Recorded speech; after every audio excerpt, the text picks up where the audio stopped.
எதுக்குமா ஃபீல் பண்ணாத, எல்லாம் சில காலங்களே, மாற்றங்கள் மாறும் சரியா? நானும் வாழ்த்துக்கள் சொல்லிடுறேன். இருடா ஹரிசு, விஷ் ஹாப்பி பர்த்டே ஞானி குட்டி. ஆமா ஆமா ஞானி, சரி அடுத்த ஒரு வீடியோல பார்க்கலாம். இந்த பொண்ணுக்கு தான் இன்னைக்கு பிறந்த நாள் சரிங்களா? சேனல் வச்சிருக்கதே இந்த பொண்ணு பேர்ல தான். அம்மா பொண்ணுன்றது இந்த பொண்ணு பேர் தான். அதனால எல்லாரும் ஃப்ரெண்ட் வாழ்த்துக்கள் சொல்லிருங்க சரிங்களா? ஏய் போடி அங்கிட்டு கருவாச்சி, நான் தான் என்ட்ரன்ஸ்ல சொல்லிட்டேன் அம்மா பொண்ணு சேனல்ன்றது இந்த பொண்ணை பார்த்து தான் பேர் வச்சிருக்காங்கன்னு. அதனால நம்ம ஃப்ரெண்டுங்க எல்லாம் வாழ்த்துக்கள் சொல்லிடுவாங்க சரியா? அடடடா சண்டை போட ஆரம்பிச்சிட்டீங்களா? நடங்க போலாம். இருங்க பாட்டி, இன்னும் ஒரே வாட்டி சொல்லிடுறேன். எத்தனை வாட்டி தான் சொல்லுவ பாட்டி? போன்ல சொன்ன முடியல பாட்டி, அதனால இன்னொரு வாட்டி சொல்லிடுறேன்.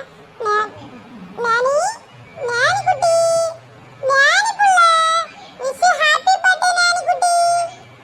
நீ தெரியுதுடா பேசுறதுல எவ்வளவு ஃபீலிங்கா இருக்கறேன்னு. விடுறா விடுறா பாத்துக்கலாம்.